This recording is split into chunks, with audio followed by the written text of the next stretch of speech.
Hello guys, this is Daniel with Everyday Mentor. Today, in today's Everyday Mentor, we're going to discuss opportunity cost. What is opportunity cost? Opportunity cost is the real cost of things. Opportunity cost is the real cost of your resources. And what are resources? Well, resources in this world is time and energy. Pretty much everything can translate into time and energy. Now, what we've realized, what the top scientists have realized, is that time and energy are limited. Now, we all know that our time is limited on this earth. One day, we will die. One day I will pass away. One day you will pass away. So we have a limited amount of time and energy. I don't have enough energy to do everything at one time. So, what do we need to know about opportunity costs, and how does that relate to that? Well, since we only have a limited amount of time and energy, we need to think about what the real cost of using our time and energy is. And if you think of things like that, or if you think of things in that way, you can really maximize the potential for getting what you want out of this life. And that's what I'm here for. I'm here to help you get the most out of what you want in this world. And if you're going to do that, you have to think about what the real cost of things are. So, for example, with your time and energy, you could be learning how to play a video game. I've played video games before. They're very much enjoyable. I mean, I still play them now, but not nearly to the extent that I did before. Because I realized the opportunity cost. I realized if I want my life to be great, I need to make the most out of my time right now. I need to make the most out of my time before it ends. Because we don't have forever to get this right. We don't have forever to get the life that we want. So, let's think about some real world examples. I started on video games. If I'm playing a video game, what else could I be doing with my time? For one, what am I doing with the video game? Okay, what am I learning? Okay? How is it helping me? What's the good parts about it? Because there's a good and bad side to everything. What's the good parts about me playing this video game? The good part is that it's enjoyable right now. It's instant gratification. And you'll hear that word a lot with your generation, is instant gratification. This generation, my generation, your generation, we live in a world where everything is instant. Everything is quick. Pleasure is quick. But the downside to that is that it robs us of a lot of the lasting joys in life. It robs us of, for example, the ability to critically think. It robs us of things that really matter when we think about what's going to make us happy and what's going to give us the best life possible. So, it makes us happy for now. We learn maybe a little bit of hand-eye coordination.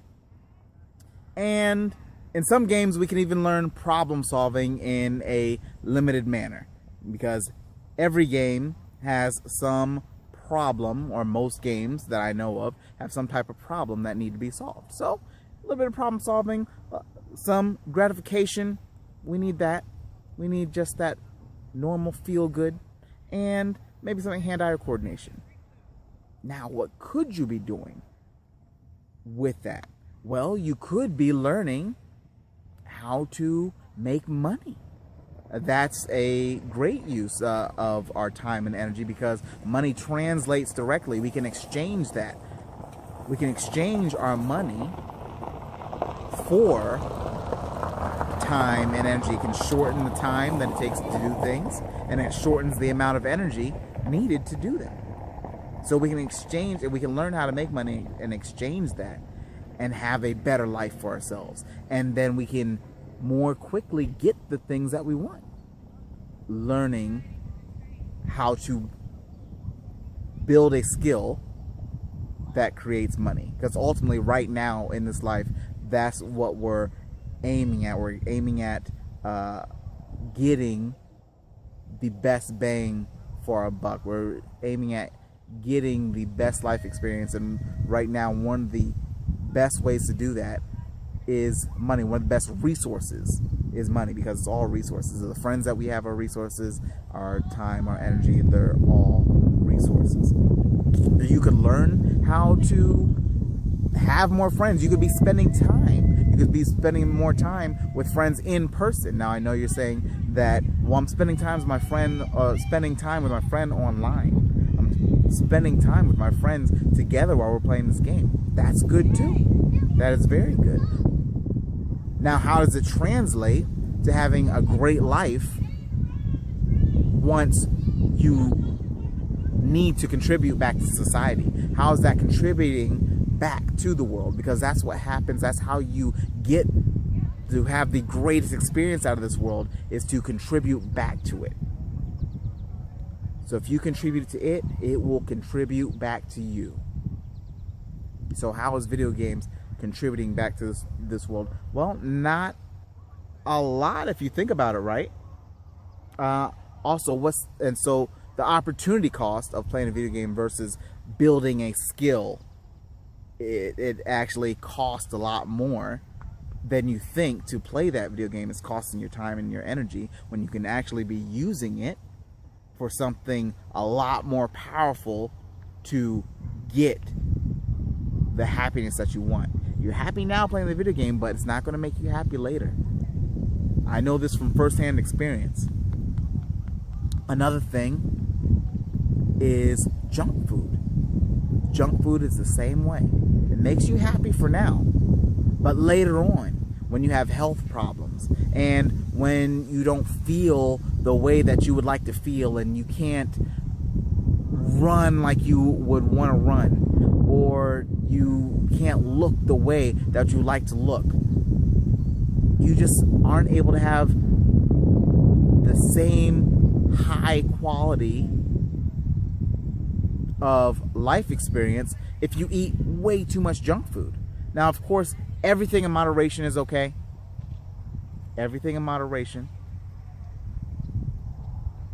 But with that, you have to think about what the real cost of things are. What is the opportunity cost of eating that junk food? What is the opportunity cost of playing that video game? What could you be doing with your life that will reward you much better, reward you much more in the future? So think about that. Until next time, thank you.